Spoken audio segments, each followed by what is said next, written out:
नमस्ते दोस्तों, स्वागत है आपका गणित दर्शन यूट्यूब चैनल पर। सबसे पहले तो आप सभी का बहुत बहुत धन्यवाद जो आपने पहले ही दिन इस वीडियो को रिस्पॉन्सेस दिए, उसके लिए दिल से आपके आभारी हैं। दोस्तों, केवल एक और पहले वीडियो से ही डिफरेंस समझ में आया ऑनलाइन एजुकेशन का और रेगुलर क्लासरूम का। जी हाँ दोस्तों, जब टीचर लिखते समय कोई मिस्टेक कर जाए, लिखते समय कोई सिंबल इधर का उधर लिख जाए तो तुरंत बच्चे उसे करेक्ट करते हैं। ऐसी ही एक मिस्टेक लास्ट वीडियो में डिटर्मिनेंट ऑफ 3/3 को एक्सपांड करते समय हो गई, जिसका करेक्टेड फॉर्म यहाँ लिखा है। जब आप लोगों ने वो वीडियो को ध्यान से देखा और फिर हमारे मित्रों ने हमें फोन पर जब ये जानकारी दी कि बाकी तो सब ठीक है, एक जगह मिस्टेक हो गई है जो गलती से मिस्टेक कही जाती है। Conceptually it is all right, but being teacher this should not happen. अब सोचिए कि यदि इतने सालों से पढ़ाते हुए यदि हमसे ये मिस्टेक हो सकती है, तो दोस्तों आपको कितना केयरफुली लिखने की जरूरत है। और एक और बात, जब हम कोई मिस्टेक कर जाते हैं तो हमारे लिए वो मिस्टेक फाइंड करना जरा मुश्किल होता है। हाँ, लेकिन जो सामने से उसे ऑब्जर्व करता है वो हमारी गलतियों को आसानी से बता पाता है।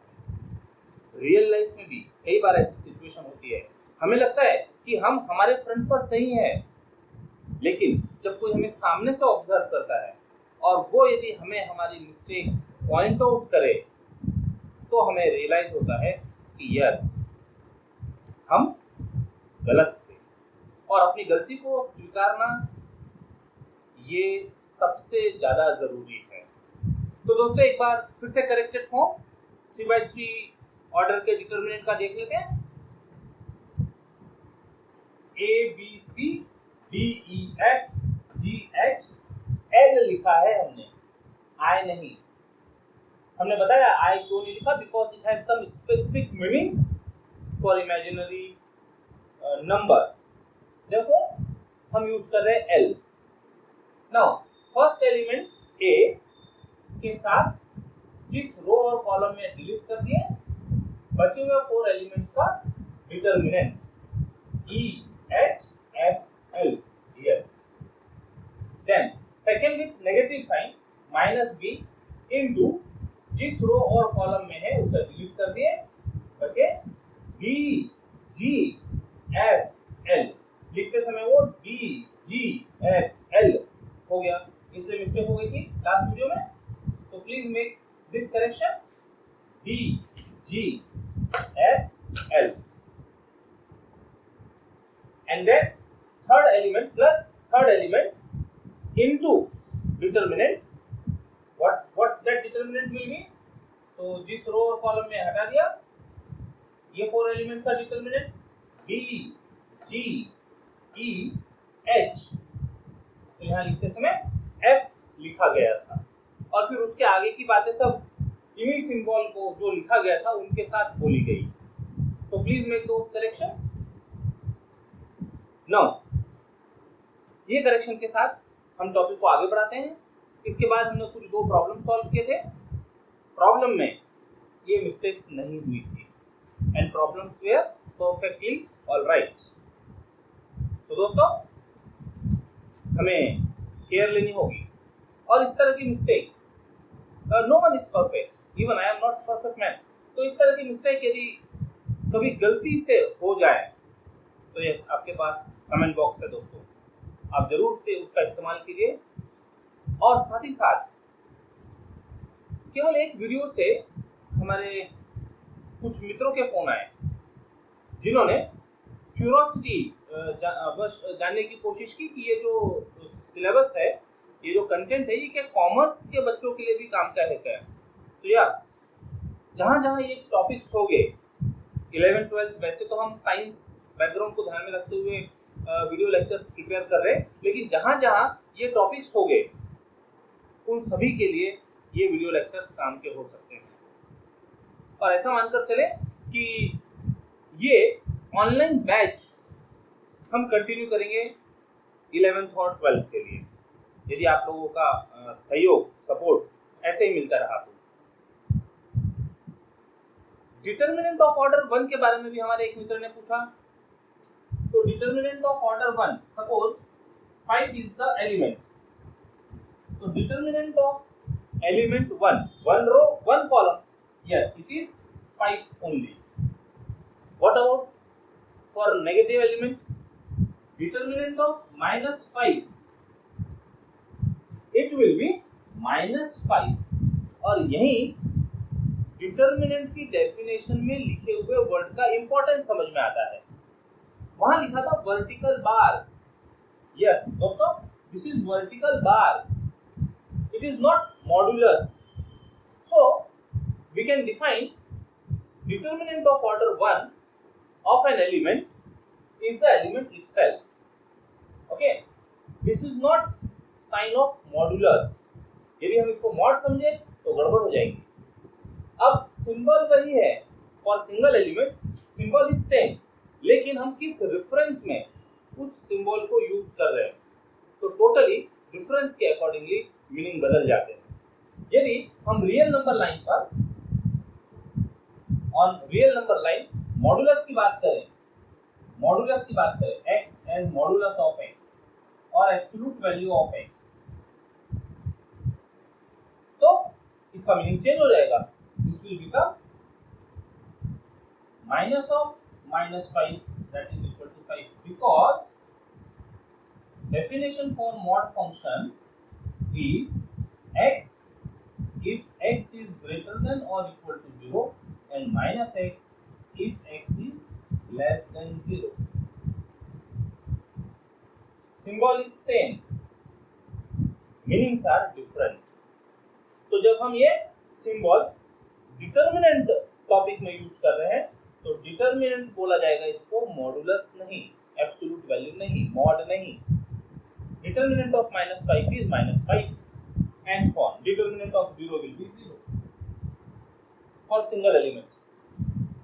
बहुत ज्यादा इनका यूज होता नहीं है, इसलिए कई बार इसको स्किप कर दिया जाता है। तो अब हमारे सामने डिटर्मिनेंट ऑफ ऑर्डर 1 हो गए, डिटर्मिनेंट ऑफ ऑर्डर 2 हो गए, डिटर्मिनेंट ऑफ ऑर्डर 3 हो गए। चलिए टॉपिक को कंटिन्यू करते हैं।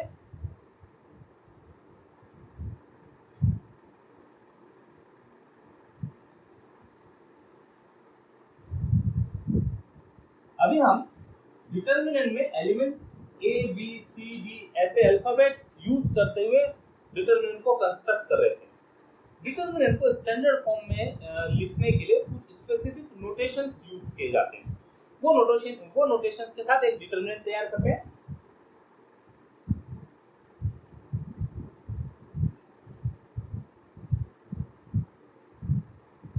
Determinant and elements।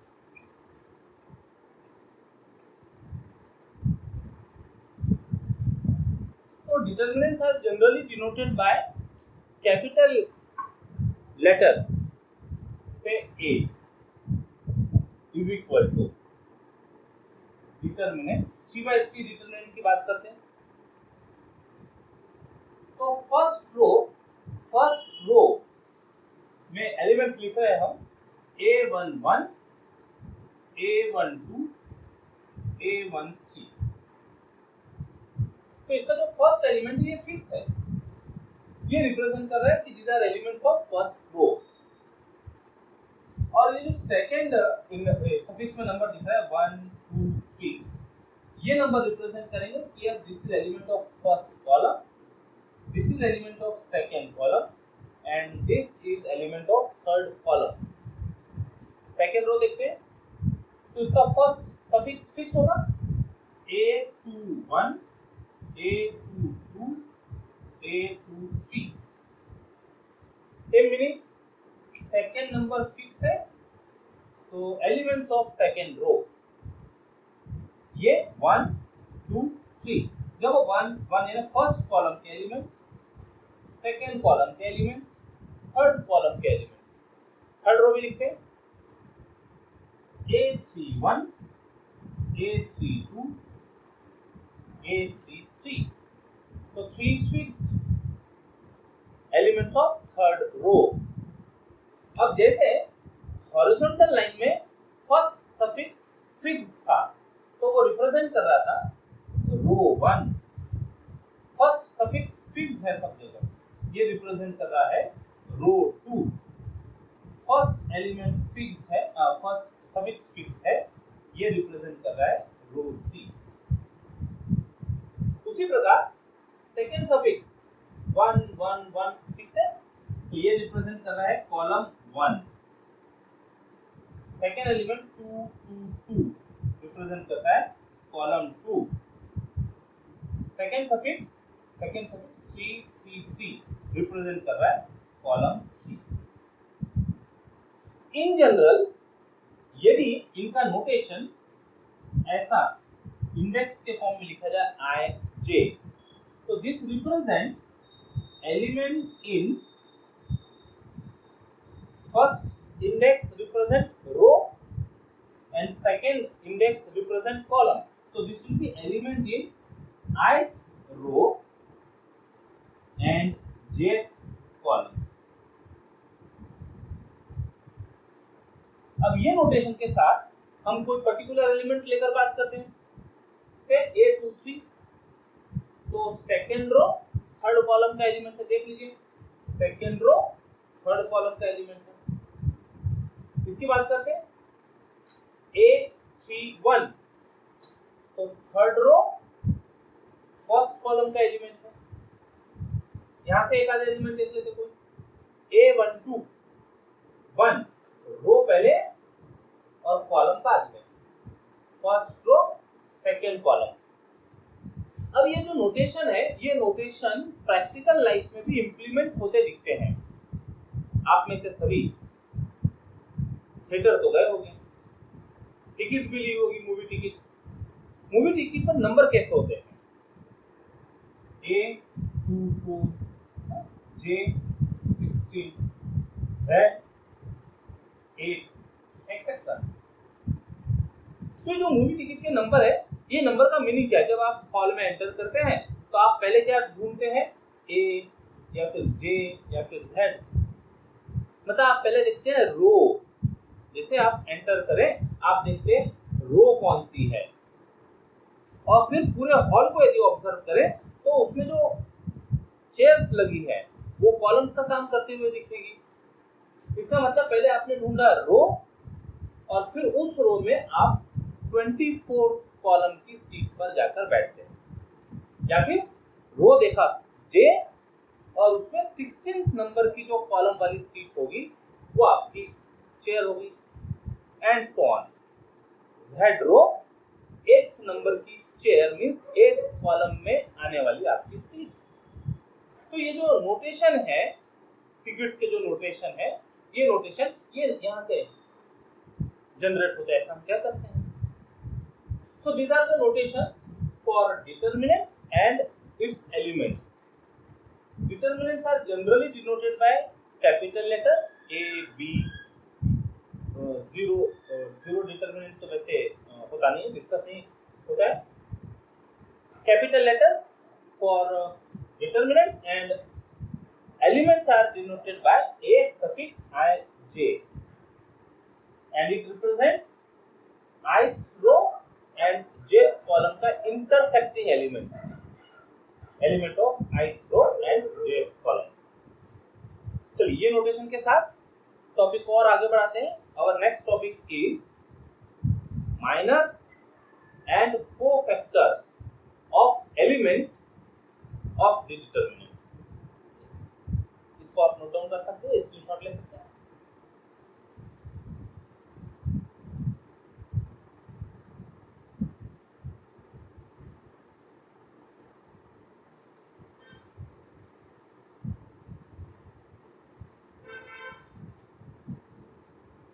Minors and cofactors of Aij वो नोटेशन के साथ हम काम करते हैं।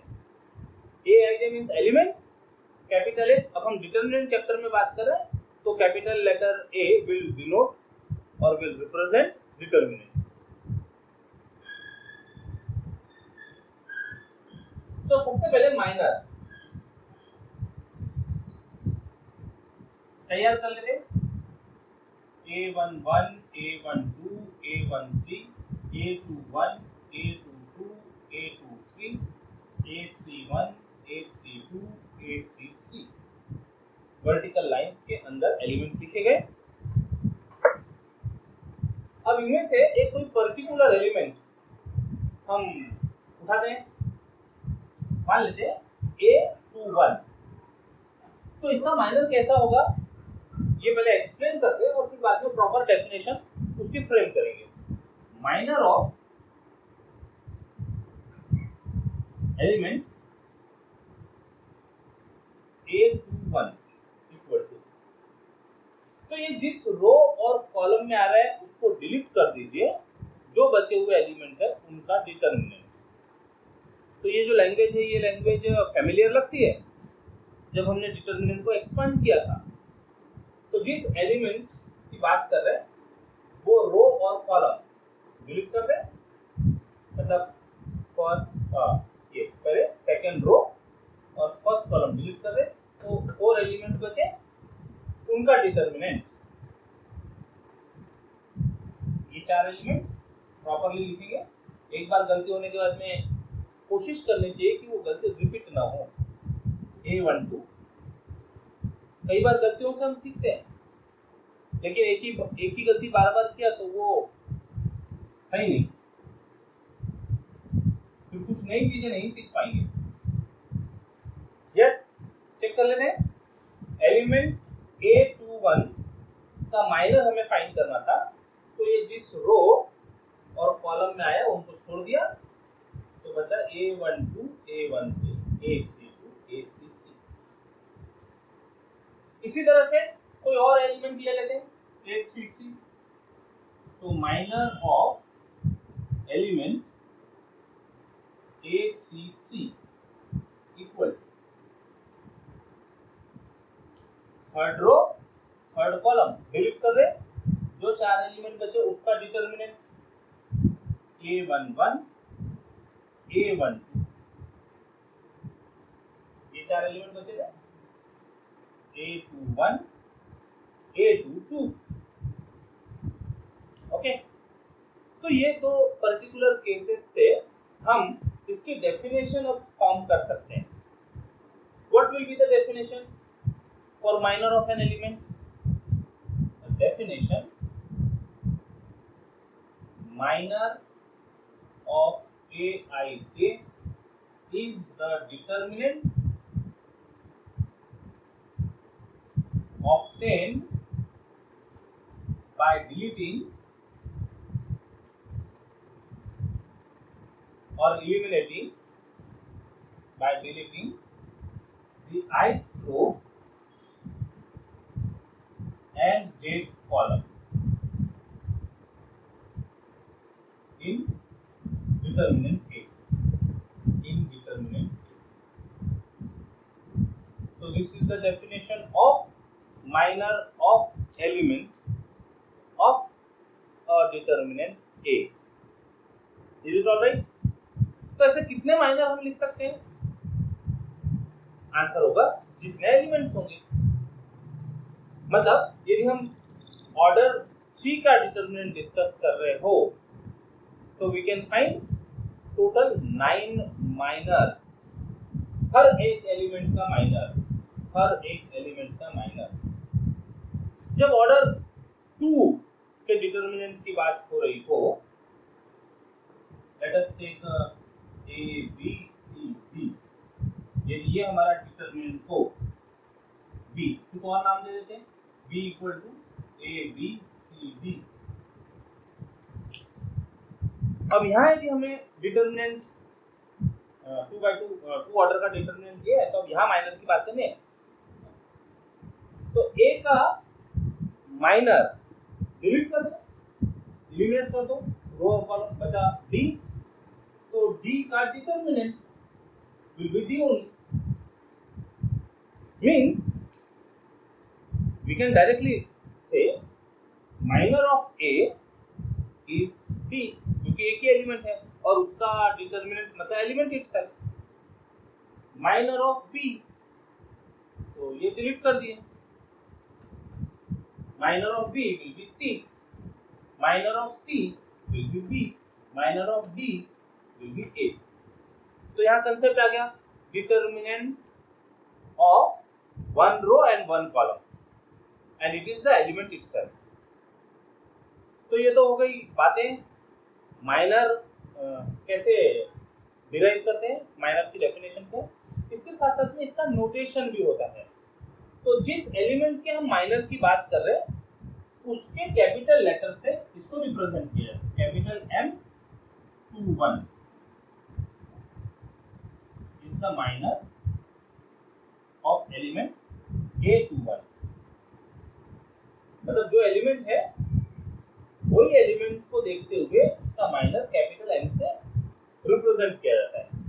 Minor of A33 will be denoted by M33, minor of A33. So in general, minor of Aij will be denoted by capital Mij. ये लिख देते हैं. It is denoted by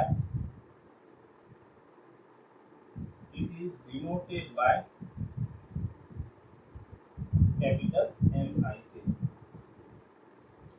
Okay. So this is the concept of minor of an element. हाँ, इसका use भी होगा. पहले हम जरा कोफैक्टर भी डिफाइन कर लेते हैं और फिर ये माइनर और कोफैक्टर कैसे यूज होते हैं. जैसे जैसे अपना टॉपिक आगे बढ़ेगा वैसे वैसे वो भी हम देखेंगे. तो माइनर इज ऑलराइट. माइनर में कोई कंफ्यूजन नहीं. जितने एलिमेंट्स होंगे डिटरमिनेंट में उतने माइनर्स फाइंड होंगे. कैसे फाइंड होंगे? तो जिस एलिमेंट के माइनर की बात कर रहे वो रो और कॉलम वो डिलीट कर दे, जो बचा हुआ है उसका डिटरमिनेंट. और ये माइनर कैसे डिनोट होगा? तो जनरल सिंबल से जिस एलिमेंट के माइनर की बात कर रहे उससे related capital M with suffix में रो और कॉलम इंडिकेट होंगे. Right. So this is all about minors. Now see what cofactors mean.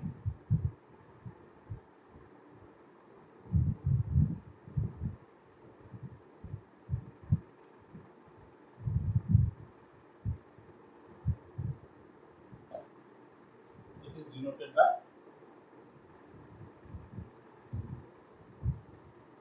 Mi.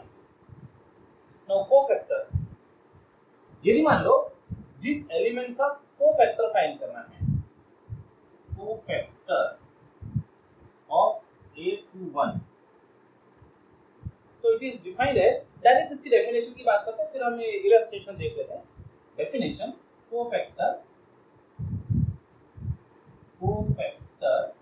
Of Aij is denoted and defined as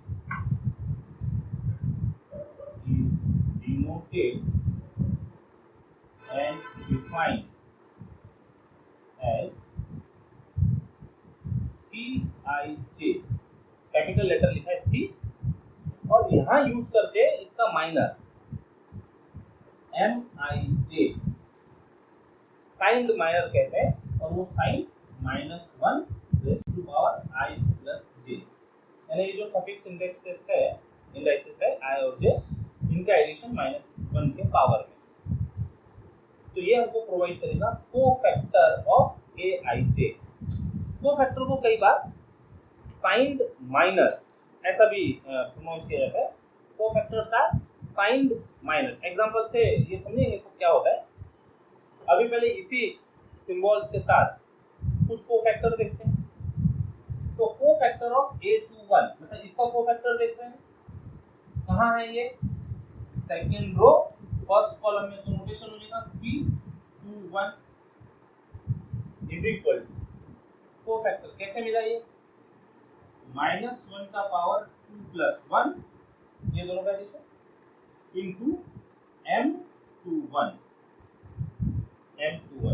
m21, m21 इसका मतलब होगा -1 का पावर 3 और m21 means determinant. Second row हटा दो, फर्स्ट कॉलम हटा दो, जो चार एलिमेंट बचे a12 a13 a32 a33। Co-factor of a21 is denoted by c21 defined as -1 raised to power, ये दोनों का एडिशन, ये दोनों नंबर का addition. This is the definition of co-factor।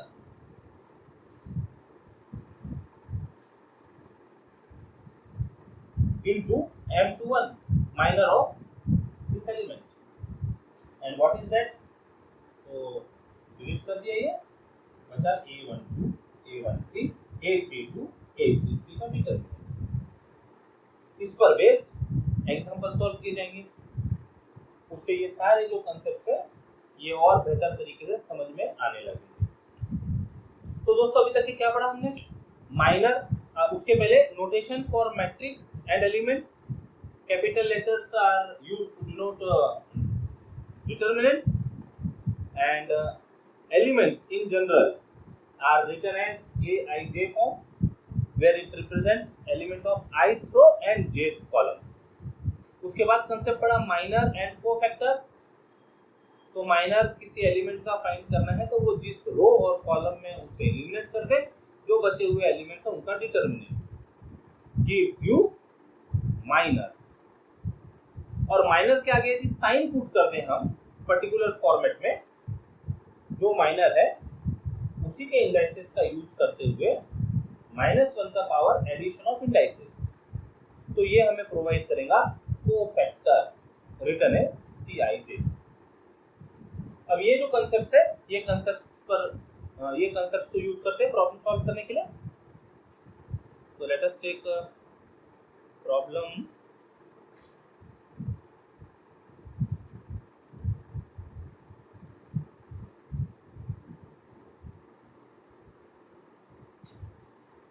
find the minor and cofactors of elements of the determinant।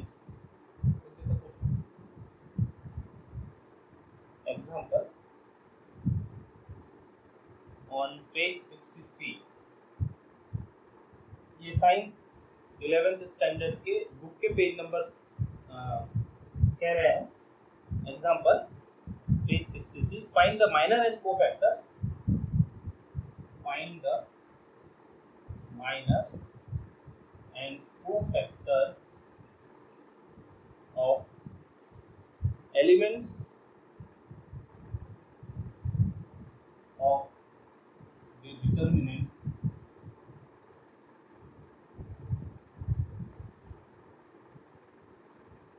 Notation दिया है already D, तो जो नोटेशन दिया है वही नोटेशन यूज करेंगे। नहीं दिया हो तो हम अपनी तरफ से जनरली ए बी ऐसा नोटेशन यूज कर लेते हैं। 2 1 5, second column is -1 2 7, -1 2 7, and third column is 3 -1 2, 3 -1 2। एक बार चेक कर ले डिटरमिनेंट प्रॉपर है क्या। 2 1 5, यस, -1 2 7, -1 2 7, and 3 -1 2, 3 -1 2। चलिए सॉल्यूशन। तो सबसे पहले तो ये तो पेपर में लिखा होगा, इसे अपने आंसर बुक में लिखना होगा। गिवन डिटरमिनेंट इज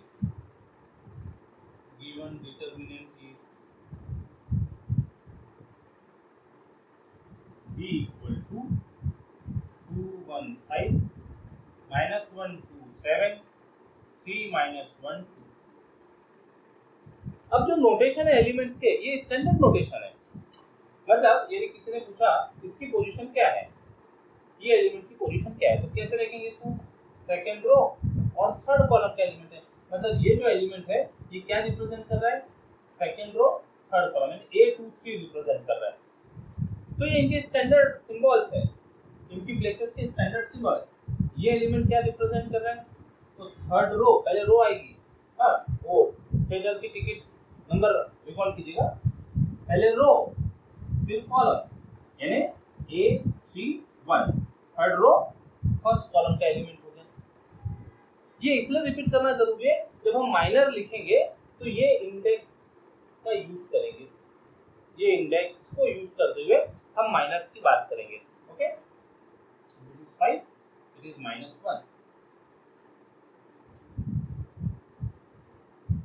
अब आप एट रैंडम किसी भी एलिमेंट का माइनर फाइंड कर सकते हैं, लेकिन पहला प्रॉब्लम है हम सिस्टमैटिकली 1 बाय 1 माइनस फाइंड करेंगे। कितने हो गए टोटल? 9 और 2 फाइंड माइनस, तो दोनों एक ही साथ करते ना था। Minor first M11 is equal to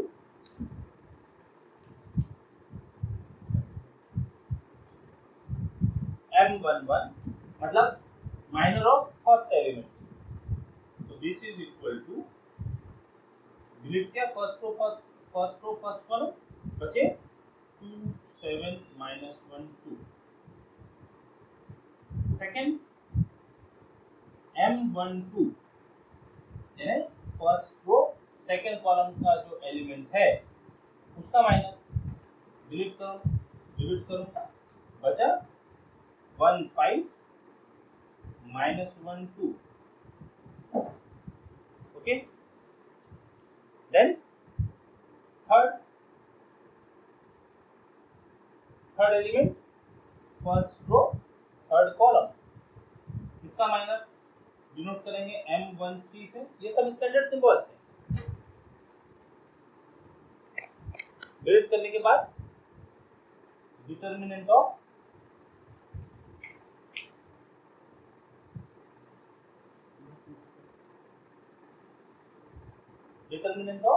ये डिलीट कर दिए 1 5 2 7। एक बार चेक कर लेते हैं, प्रॉपर एक्शन के साथ चेक कर लेते हैं। फर्स्ट एलिमेंट उसका माइनर, तो ये हटा दिया, बराबर है 2 7 -1 2।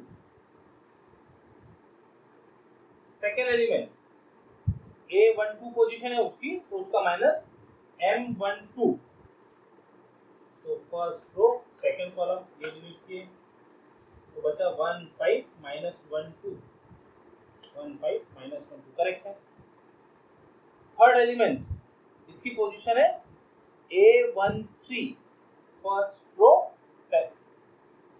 रो थर्ड कॉलम, तो नोटेशन होगा M13, तो डिलीट करने पर 1 5 2 7 करेक्ट। इनको एक्सपांड करना है, आंसर फाइंड करेंगे पूरा, तो इसको एक्सपांड कर लिया 4 -7 that is equal to 11। 2 minus of -5 that is equal to 7। 7 minus 10 equal to minus first product minus second product. Okay, 4 minus of minus plus 7, 2 minus of minus plus 5 7 and 7 minus 10। अब ये जो तीन element find कर लिए, ये तीन element के साथ साथ हम इनके कोफैक्टर्स भी लिख देते हैं। तो therefore C11 equal to -1 power 1 plus 1 into M11, which is equal to -1 का पावर 2, यानी प्लस हो गया, पॉजिटिव हो गया, और ये वैल्यू है 11। -1 का पावर 2, -1 का power even number gives positive, and M11 ये वैल्यू लिख दो। सिमिलरली ये माइनर हुआ, कोफैक्टर C12 is -1 का पावर 1 plus 2 into M12, तो -1 का power 3 will be minus into M12, यानी जो आएगा उसका साइन चेंज हो जाएगा। ये 7 था तो वो साइंड माइनर -7 बन गया।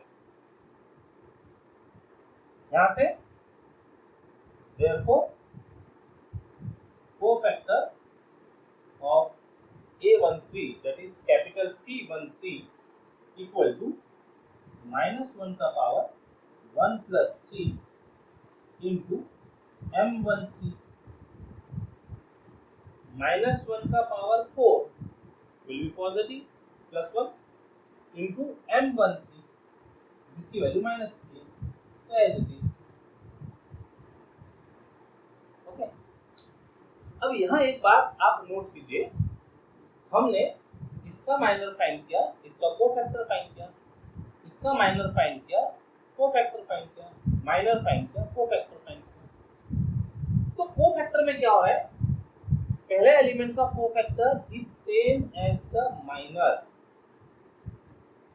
सेकेंड एलिमेंट का मतलब इस एलिमेंट का cofactor is the negative of minor, third element का cofactor is again same as that of minor.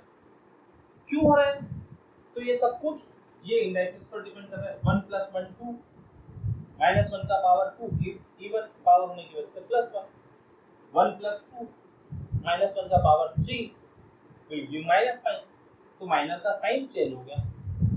1 + 3 -1 का पावर 4 +1 आएगा, तो cofactor is same as minor. अब यदि इसको केयरफुली आप समझने की कोशिश करें, तो जब हम डिटरमिनेंट का एक्सपेंशन कर रहे थे तो वहां कह रहे थे first term positive, second term का साइन चेंज और थर्ड टर्म पॉजिटिव, तो कहीं ना कहीं ये कोफैक्टर्स का वहां रोल होता है। इसके टर्म में और हम डिटेल बात करेंगे। आज हम केवल माइनर और कोफैक्टर्स अभी केवल आपको हिंट दी है कि वो जो एक्सपेंशन होते थे वो एक्सपेंशन में ये कोफैक्टर और माइनर का क्या रोल होता है, ये हम और देखेंगे, डिटेल में देखेंगे। First term positive, second term negative, फिर थर्ड टर्म पॉजिटिव, इसके बारे में हम नेक्स्ट वीडियो लेक्चर में बात करेंगे। आज इसको कंप्लीट करते हैं।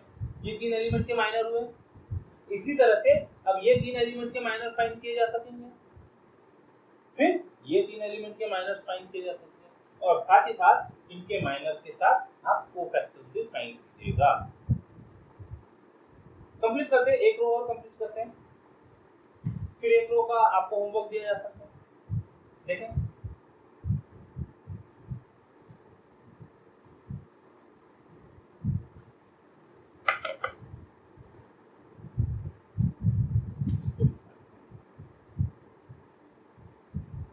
नंबर 4, इस एलिमेंट के माइनर की बात करनी है। पोजीशन है इसकी second row first column, N21, तो M21 equal to determinant second row first column दे बचा -1 3 7। अब ये फिर कोई आंखों का खेल, second row first column -1 2 1। Number 5, M22 equal to, यानी इस पोजीशन पर जो एलिमेंट है उसका माइनर, तो रो गायब, कॉलम गायब, ये कॉर्नर एलिमेंट बचे 2 3 5 2। ओके, और एक और बचे, चलिए इतना काम कंप्लीट कर लेते हैं। यहाँ लिखते हैं नंबर 6, M23 मतलब सेकेंड रो थर्ड कॉलम में जो एलिमेंट है उसका माइनर, डिलीट करो, सेकेंड रो थर्ड कॉलम बचा 2 -1 5 7 2 -1 5 7। 3 एलिमेंट्स आ गए, ये तीनों एलिमेंट्स होंगे सेकेंड रो के लिए, तो नोटेशन प्रॉपर है क्या चेक कर लो, second row second row second row, yes, first column second column third column, सही है। एक बार ये बराबर लिखेंगे, ये भी चेक कर लो, इसको हटा दिया -1 3 7 2 करेक्ट। इसके लिए बीच के रो कॉलम हट गए 2 3 5 2 करेक्ट। इसके लिए रो और कॉलम हट गया, सेकंड रो थर्ड कॉलम हट गया, 2 -1 5 7। प्रैक्टिस करने से हो जाएगा बिल्कुल। एक्सपांड कर लेते हैं इनको, तो this is equal to -2 minus that is -23 -2 -5 7 3 1। This is 2 to the 4 minus 5 to the 15, which is equal to -11, and it is 7 to the 14 minus of -5, product is -5, so 14 plus 5 is 19। ये minor हो गए। अब इनके cofactor बताओ, तो this gives cofactor 21 C21 is -1 का power 2 plus 1 into M21, -1 का power 2 plus 1 यानी ऑड पावर हो गया, answer will be -1, so it is minus of M21 -23 which is equal to 23। Sign change हो गया, माइनर का अपोजिट is the cofactor इस case में। नेक्स्ट माइनर M22 है, इसका कोफैक्टर C22 -1 का पावर 2 plus 2 M22 -1 का पावर 4 इस +1, तो जो M22 होगा वही कोफैक्टर हो जाएगा -11। बातें समझ में आ रही है? कैलकुलेशन पार्ट है, बेसिक कांसेप्ट समझ में आ जाए तो बस लिखने का काम करना है। माइनर फाइंड कीजिए, कोफैक्टर फाइंड कीजिए। M23 तो इसका कोफैक्टर C23 इज -1 का पावर 2 plus 3 into M23 -1 का power 5 is -1 and M23 is 19, so it is -19। छह एलिमेंट के माइनर और कोफैक्टर फाइंड किए। अब एक ऑब्जर्वेशन और यहाँ पर ऐड करते हैं। देखिए इस एलिमेंट का जो माइनर था वही कोफैक्टर था, इस एलिमेंट का कोफैक्टर माइनर से अपोजिट है, ये चेंज हो गया, यहाँ 7 था तो -7। फिर इसका माइनर और कोफैक्टर दोनों की वैल्यू सेम है। इस एलिमेंट का माइनर और कोफैक्टर अपोजिट साइन से रिलेटेड है। क्यों है?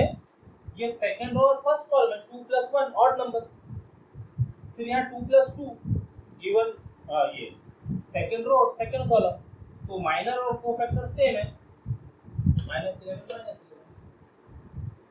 यहाँ पर सेकंड रो थर्ड कॉलम, तो 2 plus 3 5 हो गया, तो माइनर और कोफैक्टर अपोजिट हो गया, ये कोफैक्टर है ये माइनर है। अब यही जो ऑब्जर्वेशन है, यही ऑब्जर्वेशन यहाँ पर देख लेते हैं। अभी आप सॉल्व करेंगे उसको आगे। ये position third row first column, यानी जो माइनर आएगा वही कोफैक्टर होगा। Third row second column 3 plus 2 यानी माइनर और कोफैक्टर अपोजिट होंगे। यहाँ पर third row third column minor और कोफैक्टर सेम।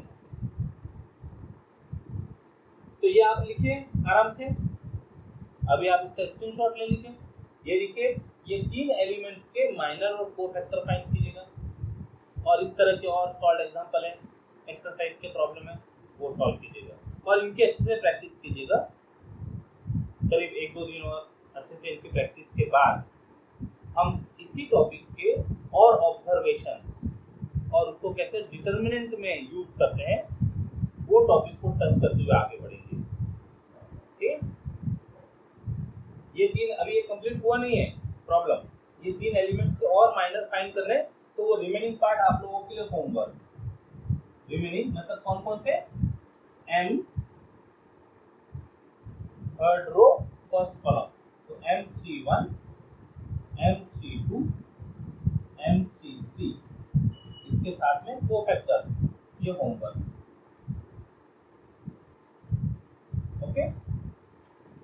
इनके साथ इनके को फैक्टर्स, ये सब पार्ट आप लोगों से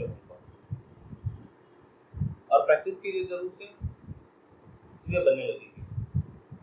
मिलेंगे अगले वीडियो में इनके और ऑब्जर्वेशंस के साथ, तब तक के लिए जय गणेश।